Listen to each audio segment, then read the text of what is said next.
All right. Thank you very much for coming here, everyone. If people want to scoot further down, you can, but you're fine to sit there. I think I'm loud enough. Everyone should be able to hear me just fine. This is going to be the Getting Started in the Nonprofit Cloud. I'm Richard Dietz, obviously. There's some different ways you can connect with me if you'd like to. I'm also have them at the very final slide, so you can do that if you want as well. And I won't bore you with a long... Yes? Your speakerphone, your microphone is away from your mouth. The other one is below. And I can hear you as if you were just talking to me, but not because of your magnifiers. Right. And so a couple of other people had to be clarified. So I don't know whether that positioning is important to you. No, I'm not. The sound the sound's good on the microphone, right? Okay, yeah. So I was checking with the sound guy in the back. Thank you very much. All right, so I won't bore you with a long, drawn-out background for me, but basically what I'd like to say is that I'm a nonprofit guy from the beginning. So I started a mentoring program when I was an undergraduate in college, got sucked into the nonprofit world, ended up getting a master's in social work. Can't really get more nonprofit than that. That's about the epitome of the nonprofit world. And I'm kind of the accidental techie. So every organization I worked at, I knew more technology than anyone else. So by de facto, I became the tech guy. And then eventually went on and just started to do it full time. I worked at Convio, as well as a startup in Austin called Kimbia, and now I run my own company called Nonprofit R&D. And our focus really is on small, medium-sized nonprofits, because those are the organizations that I worked with, and I understand the struggles that they have. No time, no money, no resources, struggling, and I think technology can really help them. So that's what we focus on at Nonprofit R&D, and you'll see that kind of focus throughout my slides and throughout the presentation. So the agenda, we got quite a bit to get through here. I'm kind of looking at this as kind of a survey course on the cloud, kind of make sure that we're all on the same page, kind of get everyone up to speed. I'm going to go through it fairly quickly because the slides are very text heavy, and I do that for a reason, so you don't have to take a bunch of notes. You can just kind of sit there, absorb it. You can raise your hand. We can have a discussion, a conversation. You don't have to worry about taking notes. The other reason I like to do the text heavy slides is 6 months later, if you do happen to stumble across this presentation, you know what I was talking about. There's not a picture of a teddy bear with a red heart, and you have to remember what the heck was he talking about when he had that teddy bear on the screen. So hopefully it'll be a resource for you moving forward. Here's the things we're going to be talking about on the agenda. What does the cloud really mean? Advantages and disadvantages, future of the cloud, and where to start. And I'm going to try and get through the first 4 sections quickly so we can really get into the where to start, and I really want to have that as a discussion about kind of where you guys are thinking about the cloud, any struggles you're having, and kind of where you might be starting at. And I have some suggestions on that as well. So our goals today, gain a better understanding of the cloud, help you generate some ideas for how you can move to the cloud or move more items to the cloud. I think Michael's presentation was great as a case study of how their business was totally transformed by the cloud. Now, they're a large organization. I'm a small organization. It's me and some subcontractors. I've done the same thing moving to the cloud, and I've seen almost the exact same return on investment as they're seeing. I don't know how I would live right now without being on the cloud, so I think that's huge. And my big thing is, in every presentation I make, the most important thing you can do, take action. We go to these conferences, we go to these presentations, we take all these notes, and we have all these great ideas. Oh, I can't wait to get back to the office. And then the real world hits, and you don't kind of get anything done. So pick 1 or 2 things from today and just implement them. So I'm going to hop up on my soapbox here for a little bit to tell you some of my pet peeves. Now, my wife would say I spend more time on the soapbox than off the soapbox. I'm going to try and only have 3 slides where I'm talking about my pet peeves. So, and Richard, I'm hoping everybody can hear you okay. I guess we're bleeding over there. Oh, We're in one room. I'm sorry. But yeah, you will project a little less. Okay. We can't hear it more. Okay. I will try and project a little. Can sound guy help me if I get too loud again? Just tell me to ease it down. Like I said, I usually don't need a microphone because I'm so loud. I apologize for that. So on my soapbox, once again, I don't want to disturb their presentation. So my first thing is, don't panic. Whenever you start talking about technology, and there's my little Hitchhiker's Guide to the Galaxy throwback if you're a geek like me, there's always help out there. Whenever we talk about technology, people start to almost get a little, oh my gosh, what am I going to do? I don't know this. I don't understand cloud. I don't understand this. There's a couple of great resources, obviously, NTEN. Fabulous articles, fabulous webinars. John mentioned some of them. I watch NTEN webinars quite often. There's some fabulous material there. You have sessions like today. And then there is Google. Google is your friend. Google will answer almost everything in the world. I'm a huge fan of Google for a couple of reasons. One, they're a great resource. They really help nonprofits. Two, they will be our future overlords. They will be running the world, so it's important to be on their side now. That's why I use a Google phone. I don't use an iPhone, so that's important. So I will actually have clients call me up on the phone and say, how do I blah, blah, blah, and I'll say, hold on one second. Pull up my browser, type into Google, how do I, blah, blah, and then I read it back to them over the phone. I mean, that's how easy it is to, I usually don't bill for that unless it's really egregious, but that's that. So search it in Google if you have questions. Now this slide's going to date me a little bit. When I was a child, actually I'm 42 years old today. Today is actually my birthday. So y'all have to be nice to me because it is my birthday. So my favorite show when I was a kid was Different Strokes. And Gary Coleman's tagline is, "What you talking about, Willis?" And so this is one of my pet peeves, and I am guilty of this sometimes as well. Technology speakers will stand up in front of an audience and start throwing acronyms around, and we use them so often, it's like another word to us. We don't even think about defining it. So I try really hard to not use an acronym without defining it. If I do, you're allowed to crumple up a piece of paper and chuck it at me, hit me with something, whatever, but stop me. I will try as hard as I can not to do that. I had a 5-workshop streak going of not using an acronym, and then the last session I just did, I did use an acronym, so I'm back down to 0 again. My next thing is the latest and the greatest. In the technology field, people love what's new and fresh and hot and exciting. That's what the media picks up on. That's what everyone's talking about, say things like social media. But is that really what's going to get you the most return on your investment, the most bang for your buck? So at Nonprofit R&D, we really focus on the basics and building a strong foundation. And so when clients come to me and say they want to do social media, I say, time out, let's back up. Can people navigate your website? Can they find your donate button? Is it easy to donate? Just go to that, those basic things. So I'm going to do the same thing with the cloud. When you're talking about the cloud, start with the basics. Don't just jump right into CRM or something that's a little more complicated. Let's start with some easy things, just like Michael was saying in his presentation. Start with some simple steps so you can test it out, see how it works, and then move on from there. And that's it. I'll jump off my soapbox now. So that was good. Normally I have a lot more slides on that, but we have a very condensed period of time. So just quick show of hands in the room here. Who's currently using the cloud? Who would say that they're currently using a cloud? Pretty much, yes. pretty much everybody should be. What's really interesting about this, and we're going to talk about it in a second, is NTEN did a study where most people didn't realize they were using the cloud. This is obviously, if you're coming to a cloud workshop session, you're pretty good at knowing what it is. So real quick definition of what the cloud is and why you should care. Tons of definitions. You talk to tech people, one thing you'll not get them to agree on is a definition of anything. I couldn't even find consensus on how to write the cloud, whether it was capital T, capital C, lowercase t, uppercase c. They can't even agree on that. So what's that? Yeah, exactly, and it's changing all the time. So here's a bunch of definitions I found on the cloud. What I'm going to use for a definition of the cloud is software or services that you access over the internet. Now you can get into gradations of that. You can get much more granular, whether it's scalable, not scalable, all that stuff. But what we're going to talk about is just software or services that you access over the internet. A couple examples of the cloud, obviously. Installing Microsoft Word on your computer, not the cloud. Google Docs is the cloud. SneakerNet, everyone remember SneakerNet? That was where you'd copy something onto a floppy disk. You'd walk down the hall, you'd give it to your friend. They would copy it onto their computer. That's obviously not the cloud. Dropbox is the cloud. That's a place where you can upload files and then share them with people across the world. Other things in the cloud could be anything from Constant Contact, Vertical Response, Salesforce.com, pretty much anything you access over the internet. So then, of course, now who thinks that they're using the cloud? Pretty much everybody. I mean, I think you'd be really hard pressed to do your job in today's day and age without using some sort of cloud product. So this is a really good study. If you guys haven't downloaded and read this yet, NTEN did a study of nonprofits using the cloud, and I think it was 780 individuals they surveyed. and they asked them how they use the cloud and all that. There's some really good data in here and some good ideas about where you can start and different areas that you can think about moving to the cloud. Some important things, they found 90% of nonprofits are using the cloud.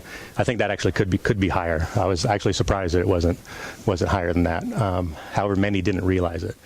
I actually read some other surveys online where up to half of the people that were using the cloud didn't realize they were using the cloud because they didn't think Constant Contact was a cloud app because it was born in the cloud. You know, you never installed Constant Contact on your computer, but it is still the cloud because you're accessing it over the internet. So the most common cloud solutions used, you can see those there. And those are the ones we're going to talk about at the end about where to start. I have some ideas on which one of those you should start with and which ones you should definitely be doing. And we'll talk about those as a group. And I'd be curious to hear how many of those people here are actually doing. So buy versus rent. This is another way that people talk about the cloud. And it's a way that you can, if there is someone at your organization that doesn't quite understand the cloud or comprehend the cloud, this is a really good way to explain it to them. When you install software on your computer, you're usually in the buy model. The example is an Exchange server. Here, anyone here at the organization still use an Exchange server, like an in-house Exchange server? Wow, really? And you're happy with that? For the people at home, he said yes, but kind of wrinkled his face a little bit. All right, we'll definitely talk about that when we get down there. So when you're doing the buy model, it's usually a big upfront cost. You buy the server, you're buying the software, you're buying all the equipment, you have to have staff to maintain it, and then it's upgrades and all of that stuff. When you go into the rent model, like a Google Apps, which is obviously free for nonprofits, if people don't already know that, and then you're not making that big upfront cost. You start making smaller monthly subscription type payments. So it's a lower barrier to entry. You can get up and going quicker. A lot of the other stuff that Michael talked about, we're going to talk about as well. And for me, as a homeowner, I've been a homeowner now for about 10 years. I'm ready to sell and start renting again, okay? Because I really don't like being a homeowner. The toilet breaks, I have to fix it. I don't like that. So I want to actually get an apartment again. I'm trying to convince my wife to sell the house, let's start renting, because I'm tired of fixing everything. And that's the same mentality of rent versus buy there. If you're renting it from Salesforce or something like that, something goes wrong, you can call them up and say, fix this, and they will do it. So which is better? That all depends. And this is my answer. Once people figure out you're in a technology field, it's almost like being a doctor. They walk up to you and start asking you every tech question that they can think of. And my answer always is, it depends. If someone tells you an answer to a tech question without understanding your organization, your situation, your business practices, they're blowing smoke. All right, so just be careful about that. You need to really evaluate it for your individual basis. You need to also look at, the buy versus rent. With nonprofits, it's even more of a complicated decision. If you're a for-profit business, you have to buy Microsoft Office, and it's $400 or something like that. If you're a nonprofit, you can go to TechSoup, and you can get Microsoft Office 2010 for $20. So if I get Microsoft Office full-blown for $20, or it's $20 a month to rent it from Microsoft Office 365, that's an easy decision for me. I'm going to go buy, that version. So you really have to look at everything from an apples to apples point of view. However, when you're looking at that, you really need to be thinking about staff time, maintenance, and downtime. And last time I was on Exchange Server was probably about 5 years ago at my company, and it seemed like something was going wrong with it at least once a month. Like the email's down again, and everyone would scramble. Oh my God, email's down. I've been on Google Apps now for over 4 years, and I think there's been one day where I didn't have access to my email, and I haven't had to think about it again. And to me, that's heavenly. That makes me very happy. So why should your nonprofit care? It's all the things that we probably already know. It can save you time, money, frustration. It can even save the environment, and we'll talk about that in a little bit. The cloud's also great for sharing, collaboration, remote working, scalability, all those things. We're going to talk about all this in the next section called advantages, and we're going to have two sections we're going to talk about here, advantages and disadvantages and concerns. And what I want to do is, as I go through those sections, I don't want you to think about them in the abstract. I want you to think about them about, okay, if this is an advantage, how would that affect my organization? How would that affect me personally? And really think about that as if you were going to implement it, would this be an advantage to you or not? So let's do that as we go through here. So real quick, Anyone wants to jump up? What criteria are important to your organization in evaluating the cloud?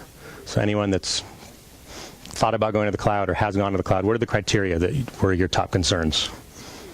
Security, that's definitely one. Actually, there's a great session on that coming up this afternoon by this gentleman right over here, Donnie.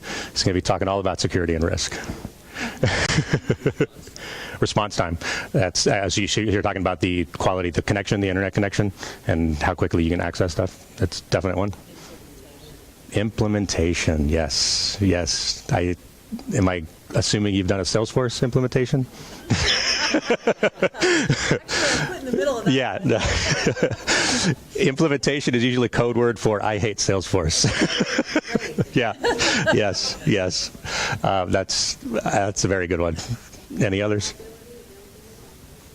Availability, and you said reliability. Yep.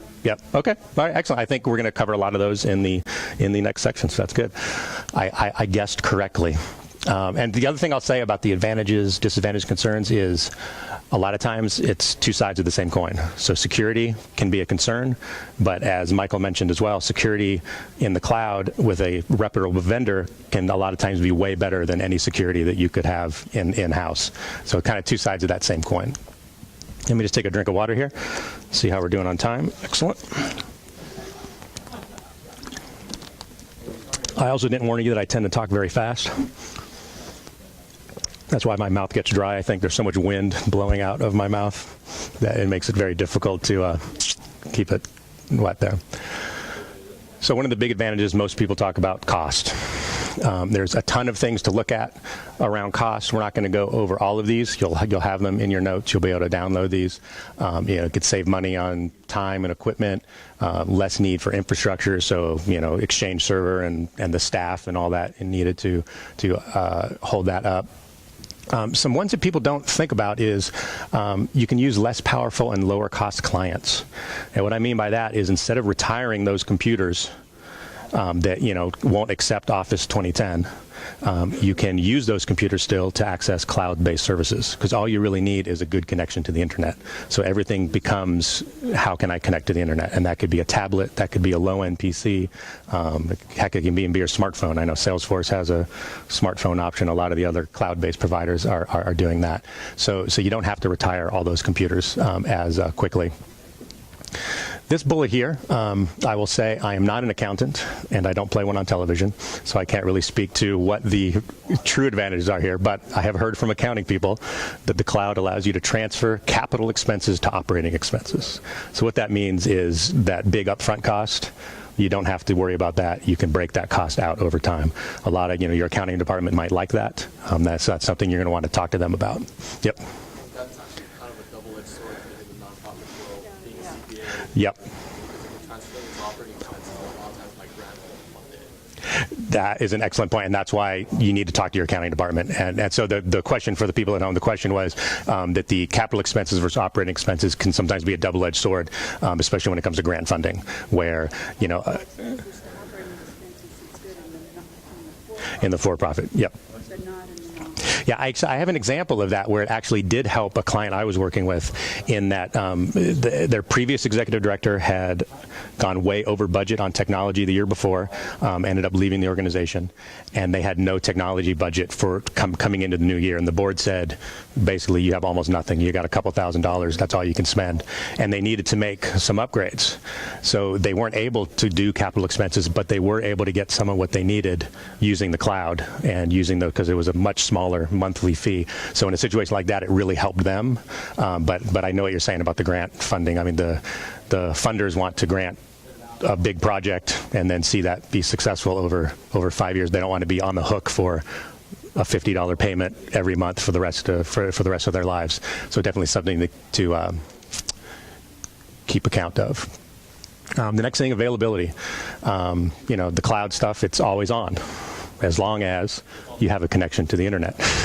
That is the key. And I had another client who actually had to spend some extra money to upgrade their internet connection because they moved to some cloud-based services and weren't able to actually access those services. So they actually had to call Time Warner and upgrade to business class, and so that was an additional expense as well. So that's why it's really good to start small with your cloud testing and make sure that you do have the infrastructure in place there.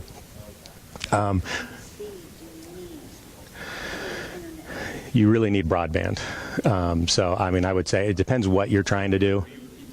Oh, I'm sorry. The question for folks at home, thank you, John. The question for folks at home was, what kind of speed do you need? And I basically said, you need at least broadband. And there's now so many variations of broadband. They can call broadband anything from 1 megabyte download all the way up to 50 megabyte download. And that's where you're going to want to test. I wouldn't feel comfortable doing it unless I was getting really good download speeds, 5 megabyte plus, I would say. But again, it depends on the application. If you're doing something like constant contact, there's not a lot of up and down downloading that you have to do. You're basically typing in some text, saving it, and you wait a couple of seconds to save it. But if you're doing something like a Salesforce or a CRM or something where there's going to be maybe you're uploading large files and then downloading them, you're going to want a higher throughput, higher internet connection. And what's great is all those costs are really coming down now. You can get Time Warner cable now for pretty cheap. Another advantage, elastic. That's another accounting term, and Donnie can correct me since he's a CPA if I mess this up. But it's basically you can quickly scale up and down, and only pay for those resources that you use. So as Michael was saying in his presentation, as they grew, they were able to add those seats for the cloud-based stuff really quickly and easily. They didn't have to go buy all these extra pieces of software, all these extra resources, and then try and get those installed. They were able to just add seats onto theirs. Yep. So this isn't a world of long-term contracts. I'm sorry? This isn't a world of long-term contracts. No, usually not. And so the question was, this is not a world of long-term contracts, is the question there. And usually the cloud-based services are a month-to-month type contract, and you're able to cancel at any time. Now, there's some services, a black bod or something like that, where you do sign a longer. It's usually a 3-year term or something like that. So there are some cloud-based services that you would sign a multi-year contract, but many of the ones coming on the market now, it's a month-to-month type thing, which is kind of nice because they kind of have to prove themselves, to you, and if they don't meet your needs, you can go to another provider. So yeah, definitely something to think about when you're looking at the cost. And so if it was a 3-year contract that you had to sign, then that makes it more of a capital expense. Again, we go back to that. It's no longer that operating expense because you're signing that. Once you sign that 3-year contract, it's pretty much out the door. Sharing and collaboration, this one is huge. We'll talk about this one more, but basically, I mean, what's so nice about it is it's built in, and Michael's presentation was a fabulous example of that, is they have staff all over the world, and his staff member who, has moved from Spain to Australia to everywhere, and they're able to keep someone that is like the perfect fit for their organization and still keep him on staff because everything's in the cloud. I had a very similar situation with a client of mine that's very small staff. It was a 2-person nonprofit. And one of the folks, her husband got transferred to New Mexico, and the organization kind of freaked out. And we said, well, let's hold on a second. Can she do this remotely? And we started looking at what services we had. We added a couple cloud-based services, able to keep her on staff. Didn't have to train, didn't have to find someone new, didn't have to train someone new. It totally helped them out because she had a job going to a new state in a really bad economy, and it helped the organization out because they didn't have to worry about bringing someone new on. So that's something that nonprofits can really use to make nonprofit jobs more attractive, is allowing telework, allowing remote working. I think is a huge benefit. And so while we can't pay as much as maybe the for-profit sector, we can create some benefits that would make people happy to be there. Innovation is obviously much easier when you're using a cloud-based product. And what I mean by that is if you're using a cloud-based product, the vendor makes upgrades to the product, they add in new features, they add in new bells and whistles, and you're going to get those automatically as you're subscribing to it. So an example of that is Salesforce.com implemented all these social media things that you can now track using their chatter functionality. And so basically social media is hot, so Salesforce said, okay, how can we get social media into our product? The clients didn't have to worry about that. It got automatically added to their product. So a lot easier to keep up with the latest trends. This is one we talked about briefly, but it's actually more green. The cloud, you can make an argument that it's more green, more environmental. There's less infrastructure. You don't need as many servers. Computers are made with toxic materials, so the fewer of those you have out there, the better. You don't have to ditch them. Shared data centers are more efficient. In fact, Yahoo came out with a green data center. It's all wind powered, and everyone hugs and sings Kumbaya, I think, every day when they go to the green data center. It's actually a nice place to be. I'd love to be at a green data center. And client, as we've mentioned before, client computers don't need as much power as you would traditionally, because you're accessing things via the internet, and so you don't have to get rid of those old computers. You can kind of keep those old computers and run them a little bit longer, especially if there's staff members that all they have to do is access the CRM in the cloud and do data entry and stuff like that. They don't need a new computer, so it's going to save less computers in the dump or being donated to Goodwill. This is a big one, and especially right now with Hurricane Sandy, but disaster planning. So let's say you're in New York and Hurricane Sandy's bearing down on you, and you have to start thinking, do I have everything backed up? How many computers can I fit in the back of my pickup truck? And you're trying to get all that stuff out and gone. If you're in the cloud, you're basically, okay, I've got everything backed up. Maybe I'm going to want to back up my stuff to another place, maybe back up some things on a zip drive, but I know that my core business is backed up in the cloud. Again, Michael's example of the office being closed for 3 weeks is a perfect example. That's what's happened to a lot of people on the East Coast, is their offices have been closed for weeks and weeks and weeks. If you're on a cloud type situation, you're still working. People can work from home. They can go to grandma's in Texas and they can work from there, and it's all good. So that sort of availability and backup and recovery is huge. Security, I'm not going to go too much into this because I know Donnie is speaking more about this before, but this is usually the number one concern, and it was the first thing that someone said was security. It's the one that people usually kind of get nervous about. But I'll make the argument that it can also be a huge advantage in that cloud vendors usually have much higher security than the average nonprofit. A hacker could break down nonprofit data in about 5 minutes. There's all kinds of ways they can do it. They can basically just probably walk into a nonprofit's office, pretend like they know what they're doing, sit down at a terminal, and start typing and download anything they wanted. That would never happen at Salesforce.com's data center. They got better security than the FBI at those large data centers. So you're also going to get updates and patches automatically added onto your software.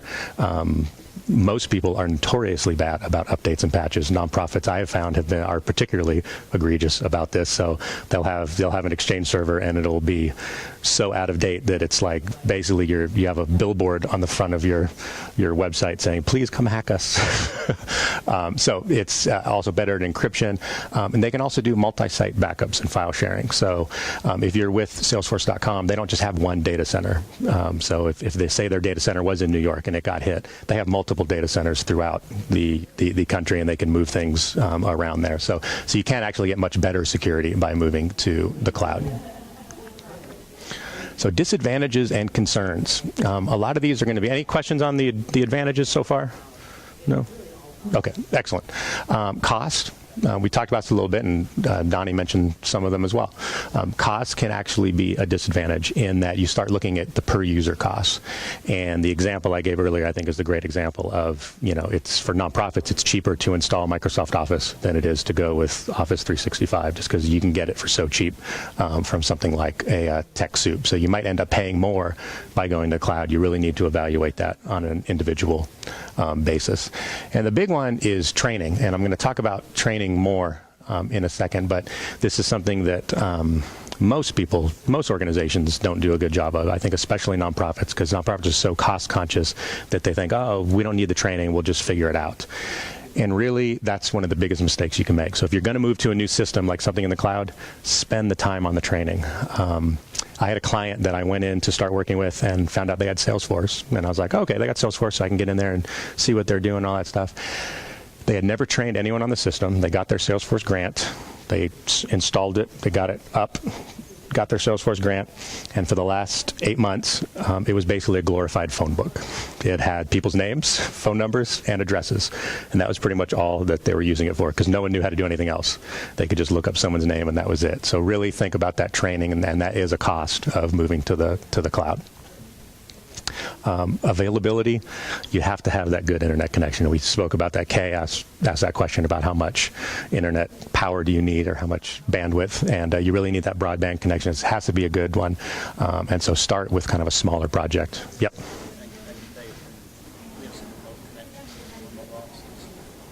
People going to get broadband, even the consumer level stuff, the download speeds are real fast. The upload, yeah, like less than meg. It could.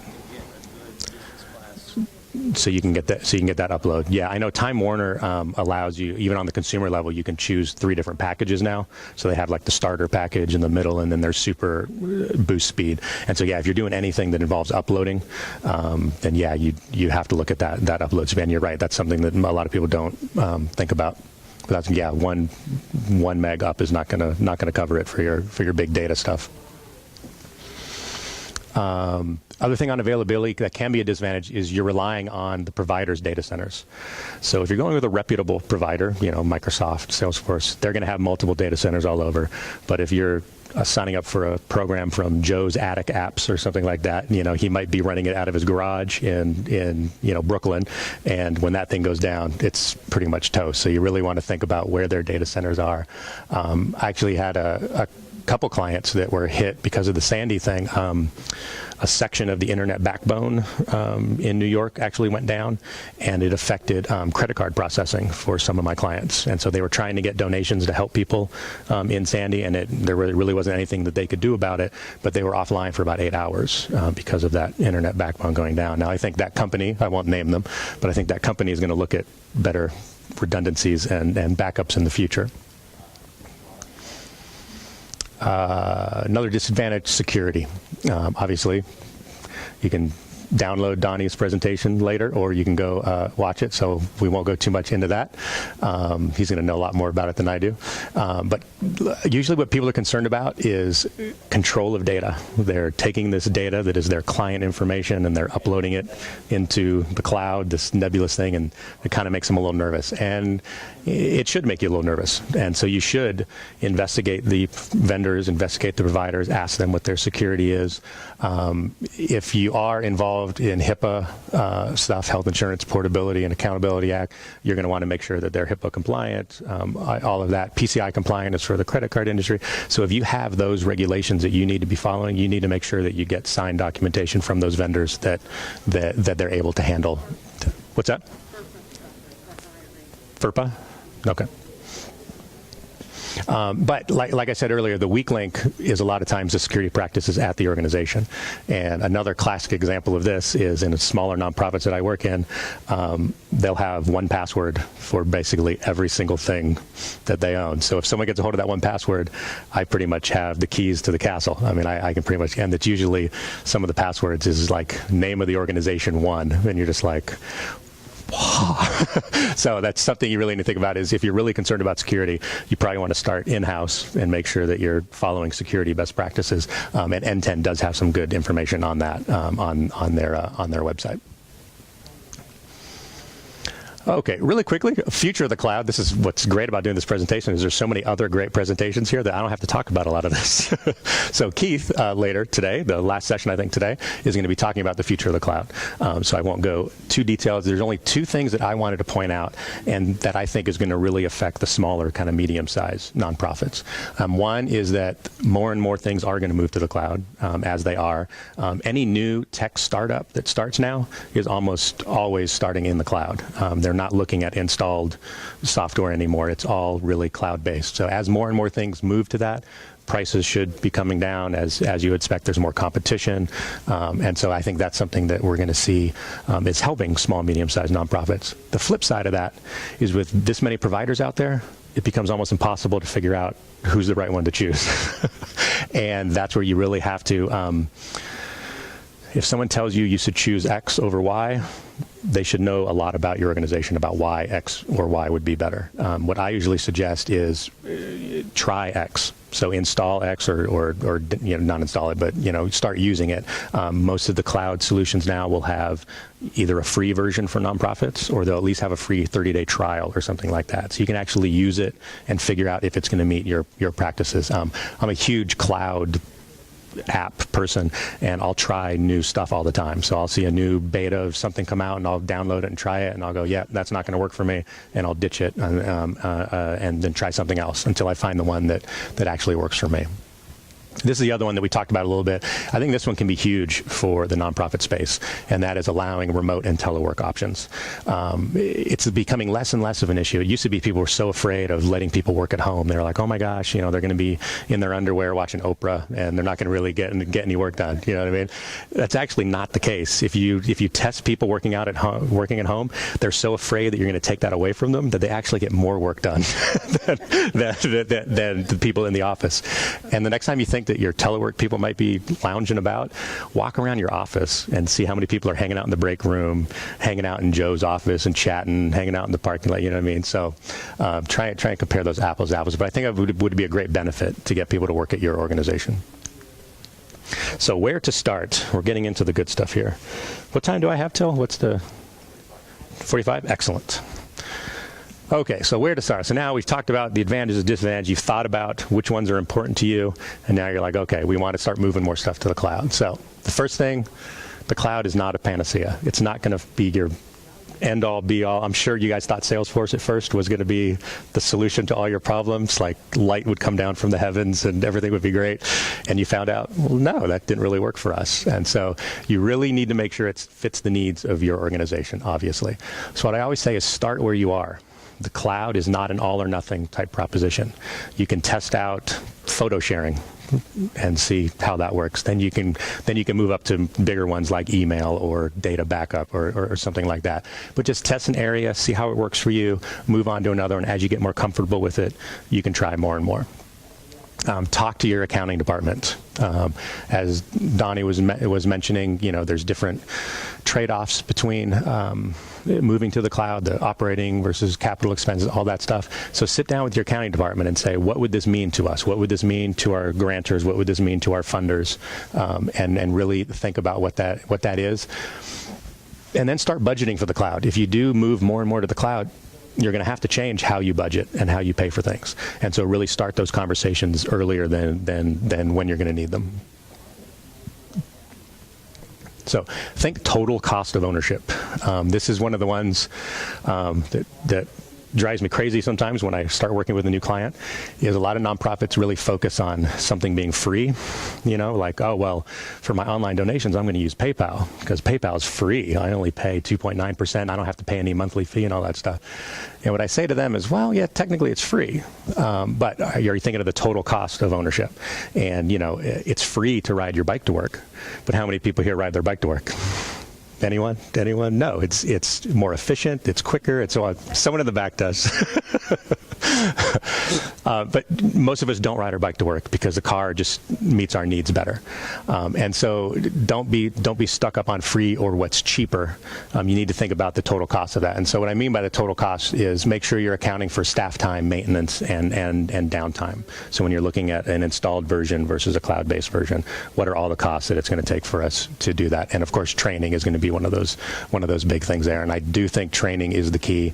Knowing that nonprofits are very cost conscious, most cloud vendors are doing really good documentation now and really good video-based training. Video-based training is definitely the wave of the future. If you're using an email marketing program like MailChimp, you can go into their help section and it's basically all videos of click here and then click here and then click here, and you can follow along and actually do the task. So you can start there with training, even if you can't afford to bring somebody in to do that sort of training. There are a lot of resources out there. And like I said, Google is your friend. Just search, how do I create a new campaign in MailChimp, and you're going to come up with the exact way to do it. And don't fall into the trap of the organization that I worked with where Salesforce was that glorified phone book. That's a pretty robust phone book. You could probably do it a little bit better using Outlook, but so think about that training.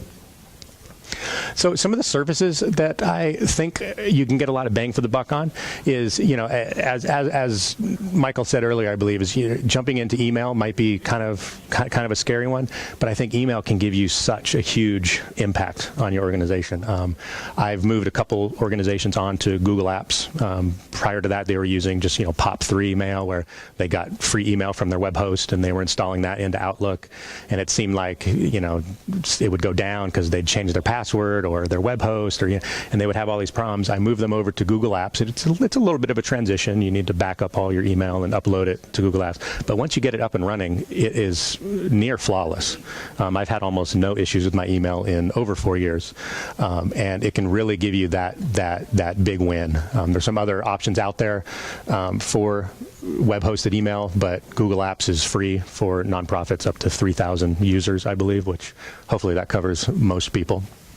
Another big one that you can start doing right away is backups and file sharing. If you're not doing your backups in the cloud right now, this is one you definitely should be evaluating. Just the situation with Sandy shows you why you should be backing up to the cloud. But the other reason is human beings are horrible about backing up. We don't back up. So what I like to do is when I walk in and I start talking about backup with a new client is I say, okay, think of the documents that you have right now on your computer that if you lost them, you would break down and openly weep. You would just break down in tears, and you would actually think about quitting your job because you lost those documents. Make sure you're at least backing those up. You can get a free Dropbox account with 2 gigabytes of backup space, and at least get that important stuff over there. That's like step one. Then you can move on to other systems like Jungle Disk or Box.com, where they'll actually back up your computer every night for you, and it's just automatic. You change a file, it'll automatically back it up.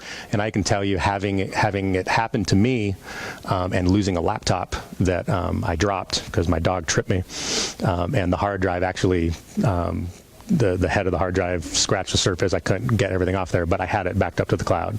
And otherwise, besides that, I think I would have become a mason at this point. I just would have become a bricklayer. I couldn't have handled it if I lost everything that was on that hard drive. So that's an easy one to jump to.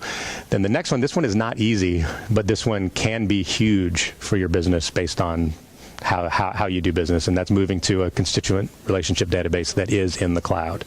And this is the one where this can really open up your remote work and remote telework type possibilities, is getting all of that data in the cloud. Whether you're using Salesforce or Civi CRM or Salsa or eTapestry or any of those that you can access over the internet, that really allows your employees to start working remotely if they can get all of the data they need. So that's definitely another good one to look at. Some ideas on how to research vendors. I won't go too much into this, but basically one of the best things you can do is look at online reviews and ask colleagues and friends. I think talking to someone that you know and trust about their implementation of Salesforce and kind of what their maybe frustrations were on that is going to be much more beneficial to you than even reading an article on NTEN about why you should or shouldn't do it. Make sure it really fits your needs. I think that is huge. And the viability of the vendor, I think, is another one. Especially, not just will they be there in 5 years, but their commitment to the nonprofit sector. Is this a cloud-based solution that really caters to businesses, and so they might not understand my needs as a nonprofit? Definitely something to think about as you're doing that. Good sites for research. I just listed these out here. Obviously, NTEN, but Idealware, TechSoup, Google.com. Obviously, we can search for anything in there. They are our friends. I love them. And that's all I had for the written presentation. I have some questions that I would ask you guys on the next couple slides, but I didn't want to show you those until I made sure I addressed just questions that you had generally. So any questions out in the audience? Yes, Kay. Yep. We all are. I'm still learning. Trust me. So many for nonprofits, especially we're in Texas. We have so many rural nonprofits, and their internet connectivity. Yes. If we're going to communicate with our 22 counties, Edison is an executive branch. Right. I'm trying to think, is this something that we watch and monitor, and if technology catches up in the rural communities, that we may move into that when the technology's there ready to support? That's an excellent question. So Kay, for the folks at home or folks at their offices, maybe they're at home, I don't know. Kay asked, they have a lot of rural employees, and so is this something that they can move to now? Can they move to the cloud now, or is this something they should wait and kind of monitor and go? That is an excellent question, and I know that that's a concern because my in-laws actually live in a ranch outside of Kerrville, and they just recently got broadband, and I use the quotes around that because it's the lowest version of DSL, and there actually is the actual DSL. I didn't know people still had DSL, but it's a very low version of it, so it technically is broadband, but when I go there, it makes me insane waiting for just ESPN.com to come up. Yeah, and it's intermittent. It goes down all the time. The support and the infrastructure is there. So in that situation, I would say try some tests with maybe a few things. So try some lower-end cloud solutions. File sharing, email should be okay because it's still got it's going to download the same amount if they're downloading emails on the cloud or that. But try some things with some of the remote workers that you think are a little more tech savvy and kind of evaluate and see whether it can move. But you might have to wait until broadband is a little more robust in the rural communities. That's a really good concern. Texas, New Mexico, Arizona, Yeah. the western states. Yep. Yeah, no, when you're talking about the cloud, the most important factor is your internet connectivity.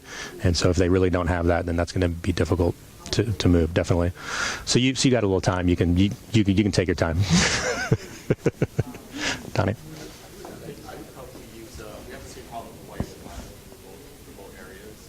So we make sure we look for hybrid solutions rather than solutions.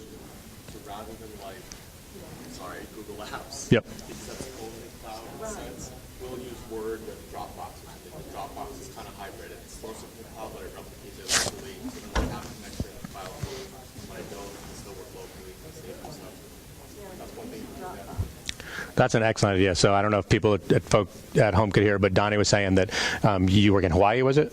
Yeah, and there's remote rural areas there as well. And so he looks at hybrid solutions, which are both online, but they also download a copy onto like Dropbox, which also downloads a copy locally. So it's kind of the best of both worlds then. That's excellent suggestion. So that would be a good one to start testing out. And that gets the backup side taken care of, which is so important. And as well as, Dropbox is great for sharing files.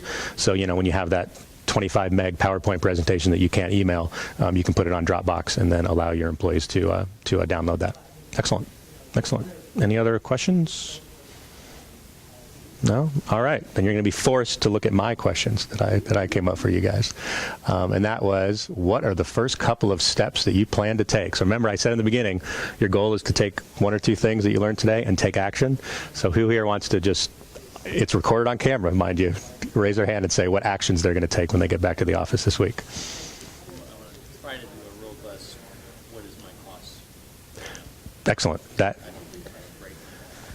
So that was an excellent one. So Charles here said he's going to go back at the office and look at a robust cost analysis of cloud versus not cloud. And then you're also the gentleman that said you're still on Exchange. And so I think that's a great one to look at. In fact, if you search NTEN for cloud presentations, there was a webinar run by, I think, Michael Weissman, maybe, and he specifically had a grid where he showed Exchange Server versus a cloud-based type solution. So that might give you a really good start. I can't remember the name off the top of my head, but I can look it up and make a note of it. I can't remember what it was, but he had in his presentation he had that where he was showing cloud versus Exchange Server, and that would be a really good one.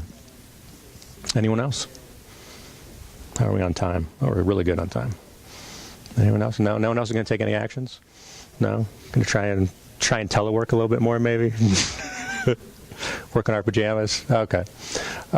Next question, what obstacles do you face in moving to cloud? Now, this one people definitely have to have some opinions on, because otherwise we'd all be in the cloud right now if we didn't have obstacles, right? So what kind of obstacles? I know the obstacles for me, just to get us going here, is just time. Just the time that it takes to evaluate new solutions and figure out whether it works for my organization or not. I mean, if you say that you want to move your, let's just say, email to the cloud, you have to start looking at all the different options. And so, obviously Google Apps jumps to the forefront, But then, like Donnie was saying, Google Apps wasn't a good solution for them because of the internet connection issues. It was 100% online, and so you might want to look for something that is more hybrid, or maybe not move that to the cloud. So that's my big one. And then I get stuck,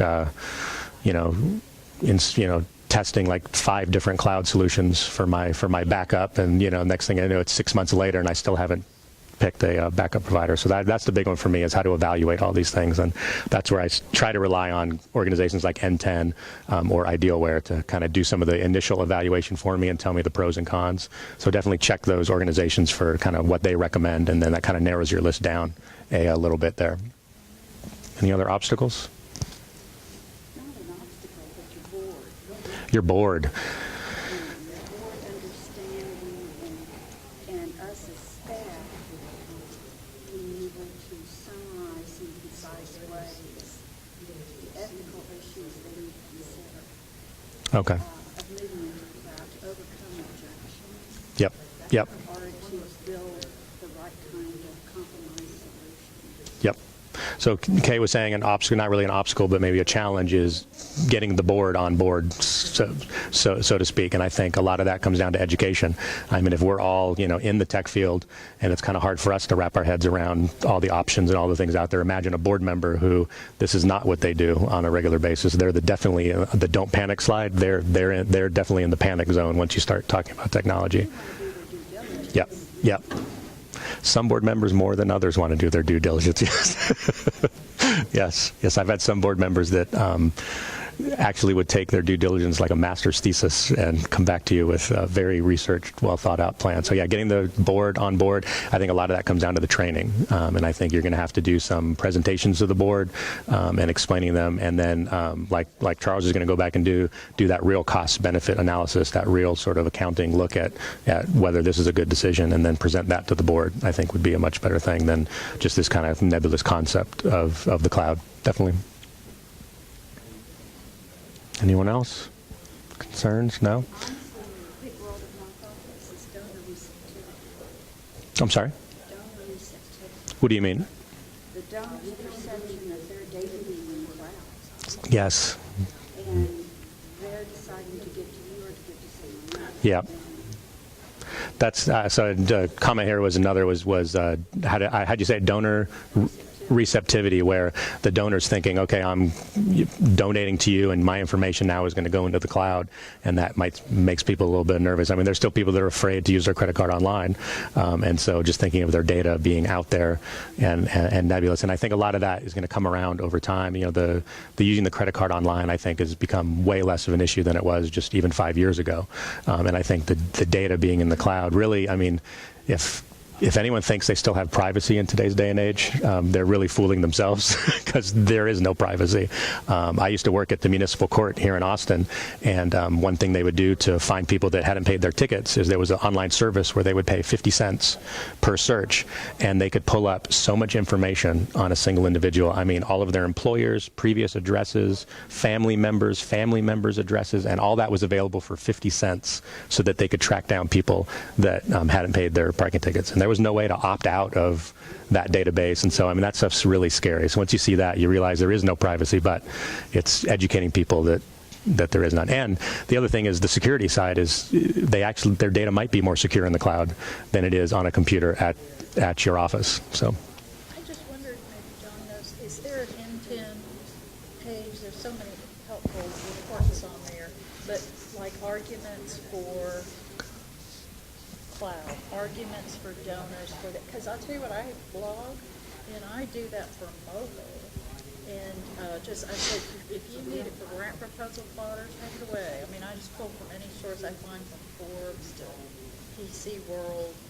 But I'm just saying, if you've had some of that where people could go, I need arguments for grant proposals. You know what I'm saying? Yeah, so late last year, early this year, there was the kind of basics, kind of Cloud 101 webinars that happened. Also, Donnie's presentation that he's doing today is also a webinar, so if you look up security and risk, and because he's got some great things in that, because that's usually at the top of the board's mind, just like Mike Richard was saying, that security and risk. So I think those are two great places. Well, but not even just for that, just arguments for doing it. Even if they don't care about it, they don't even know what it is. lot of us will have to go Yeah. request funding on So- any tech thing, not just the cloud. Right. That would be a series. That would be a great. So what Carolyn was saying is there like a resource or a Grant handout proposal for grant proposals for or any tech. board discussions that could help people make the argument for moving to the cloud? I think that's an excellent idea. I can't recall that I've seen anything that's that kind of put together, but that is an excellent idea. Maybe we should get together some of these. Yeah, get some cloud folks together and create a crib sheet. Oh, sorry. I was going to hand it to John, but then he walked away. So I'll put it back on. I'll do a little more of my Janet Jackson. So I've never worn one of these before. It's kind of strange. So, yeah. Yeah, you're right. You're right. I shouldn't have gone there. Wow, I hadn't even thought of that. Man. Now I'm going to blush. No. All right. Well, that's all I have. If there's no more questions, there's ways you can contact me, connect with me on any of those places. I'm not very active on Facebook, but you can sure try. People keep trying to convince me to do that, but I haven't been sold on it. I'm much more on LinkedIn and Twitter. So if there's no more questions, we'll wrap it up. Excellent. Thank you very much, guys.